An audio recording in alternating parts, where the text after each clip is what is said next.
मान लिया 1 एकड़ खेत में 7 वर्षों में 70 क्विंटल व्हीट पैदा हुआ, ये मान लिया 70 क्विंटल ही नहीं पैदा, ज्यादा भी हो सकता है, वो 150 क्विंटल 200 क्विंटल भी हो सकता है, लेकिन यह केवल एक एग्जाम्पल है।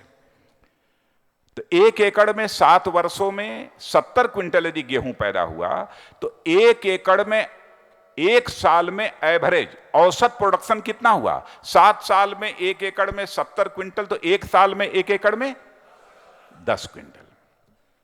अब आइए मान लीजिए कि उस व्हीट की, उस गेहूं की मिनिमम सपोर्ट प्राइस, न्यूनतम समर्थन मूल्य 1000 रुपीज पर क्विंटल है उस साल के लिए, इस साल के लिए। अधिक है लेकिन एग्जाम्पल दे रहा हूं। मान लिया उस व्हीट की मिनिमम सपोर्ट प्राइस, न्यूनतम समर्थन मूल्य 1000 रुपीज पर क्विंटल है, तो 10 क्विंटल गेहूं की कीमत कितनी हो गई? 10,000 हो गई।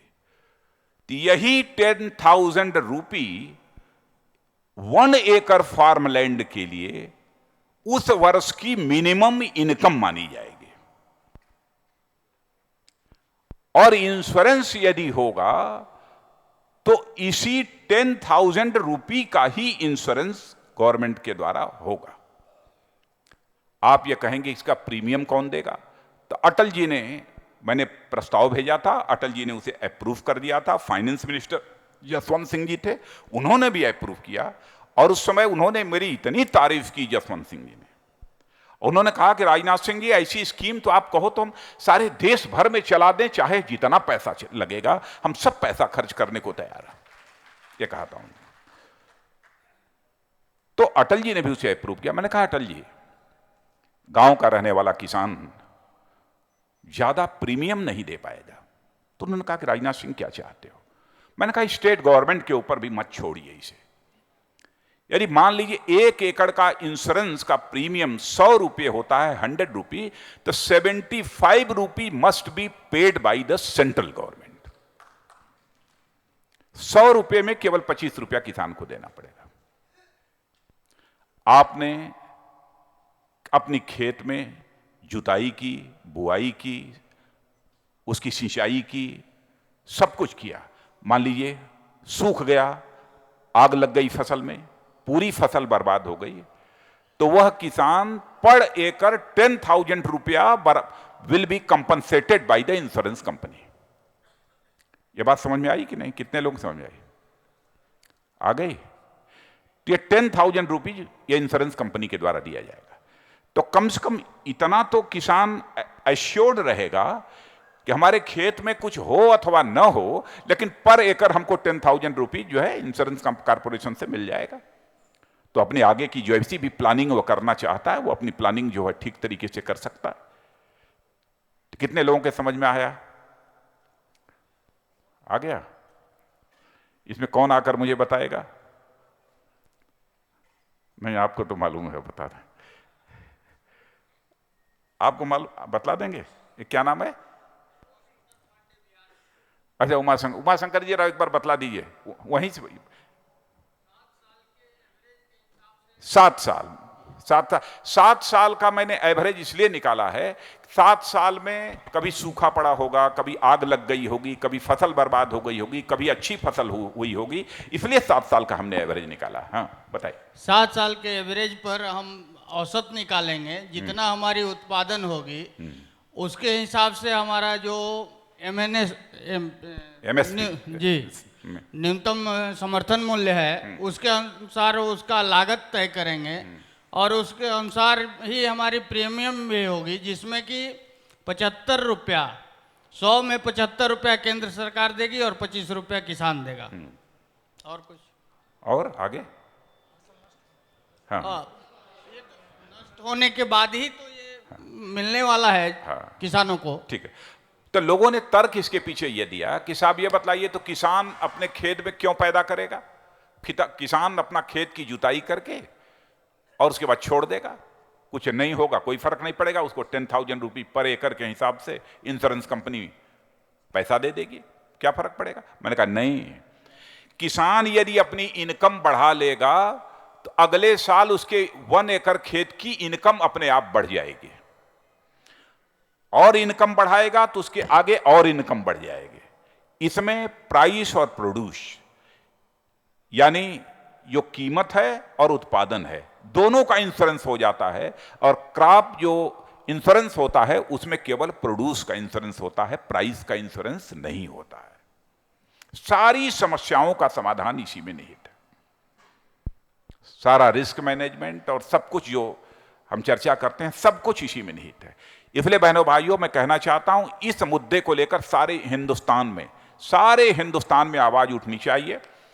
और पहला बजट पेश करते समय वित्त मंत्री ने, मिस्टर चिदम्बरम ने, संसद में इस फार्म इनकम इंश्योरेंस स्कीम की सराहना की थी और यह कहा था कि विद सर्टेन अमेंडमेंट्स यह फार्म इंश्योरेंस स्कीम को हमारी गवर्नमेंट लागू करेगी। लेकिन दुर्भाग्य है कि किसानों के प्रति जिस प्रकार का उपेक्षात्मक रुख है इस गवर्नमेंट का, इस पूरे सारी स्कीम को ही डस्टबिन में डाल दिया, कूड़ेदान में डाल दिया।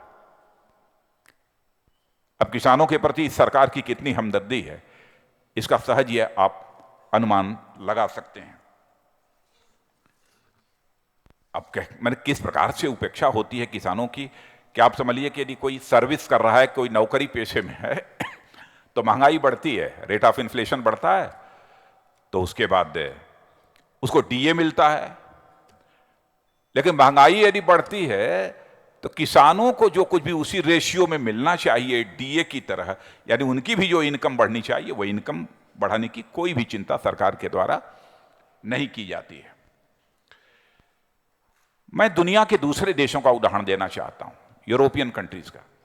यूरोपियन कंट्रीज अपने किसानों को 35 to 40% की सब्सिडी देती हैं। और इतना ही नहीं, यूएस अपने किसानों को 58 to 80% की सब्सिडी देता है, 58 to 80% की सब्सिडी देता है।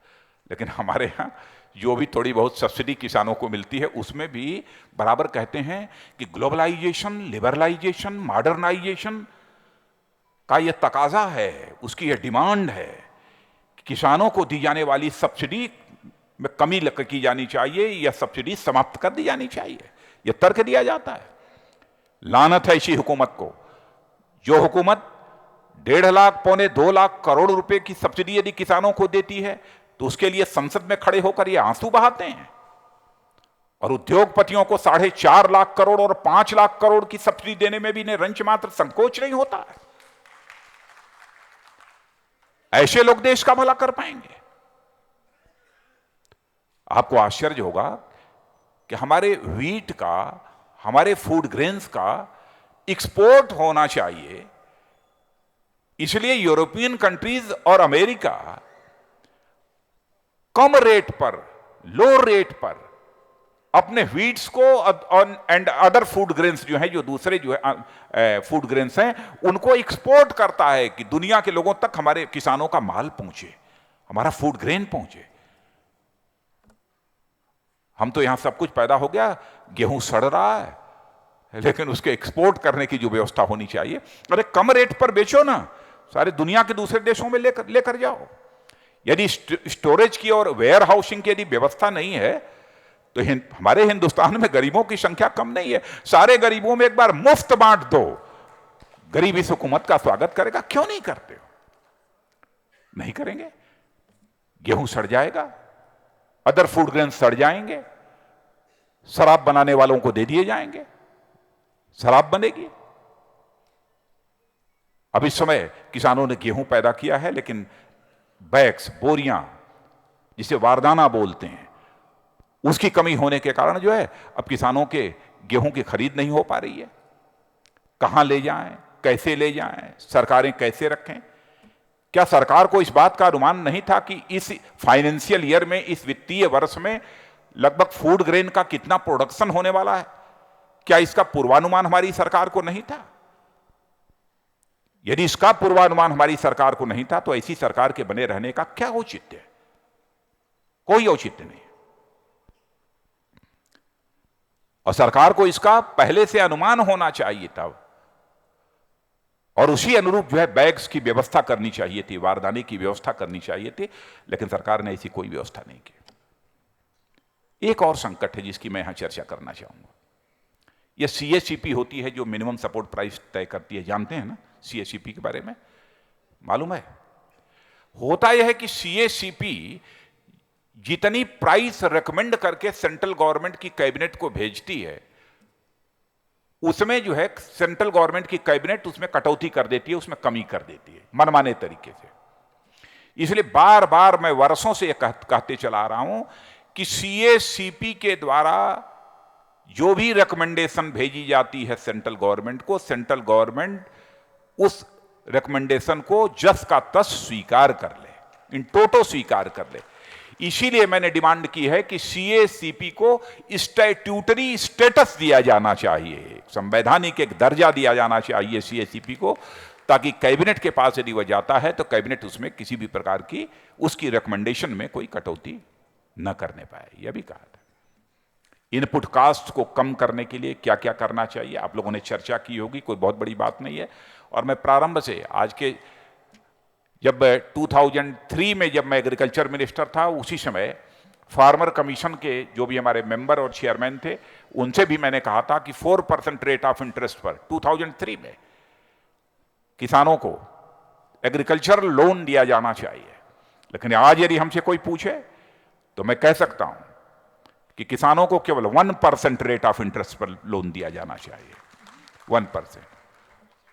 और मैं तो कहूंगा कि परमात्मा यदि हम लोगों की हुकूमत बना दे तो हम लोगों की कोशिश ये होगी 1 साल के लिए किसानों को 0% रेट ऑफ इंटरेस्ट पर लोन दिया जाना चाहिए। 1 साल के लिए 0% रेट ऑफ इंटरेस्ट पर लोन दिया जाना चाहिए। अगर मुझे मालूम है, और आप कर्नाटक के चीफ मिनिस्टर जो वेदुरप्पा जी हैं, जब पहले वो फाइनेंस मिनिस्टर थे पहली गवर्नमेंट में, मैं कहूंगा कि वो आए, मैं उसमें पार्टी का नेशनल प्रेसिडेंट था, उन्होंने पूछा कि सर मैं फार्मर्स के लिए क्या कर सकता हूं। तो मैंने उनसे कहा 4% रेट ऑफ इंटरेस्ट पर लोन देने की आप घोषणा करो, और जाकर उन्होंने जो फाइनेंस मिनिस्टर जो घोषणा की थी उसमें 4% रेट ऑफ इंटरेस्ट पर देना शुरू किया। छत्तीसगढ़ भी, छत्तीसगढ़ मुझे याद है, छत्तीसगढ़ में मैं प्रभारी उस समय मैं ही था।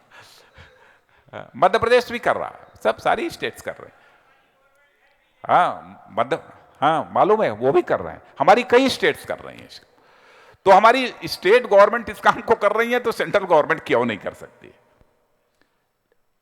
इसीलिए मैं कहता हूं ना कि देश को चलाने के लिए सचमुच एक दृढ़ इच्छा शक्ति चाहिए, जो हिंदुस्तान की जमीनी हकीकत, ग्राउंड रियलिटीज को जो समझता हो। नहीं तो देश की आर्थिक हालत नहीं सुधारी जा सकती। इनकम डिस्पैरिटी बढ़ रही है, आर्थिक विषमता तेजी के साथ इस देश में बढ़ रही है।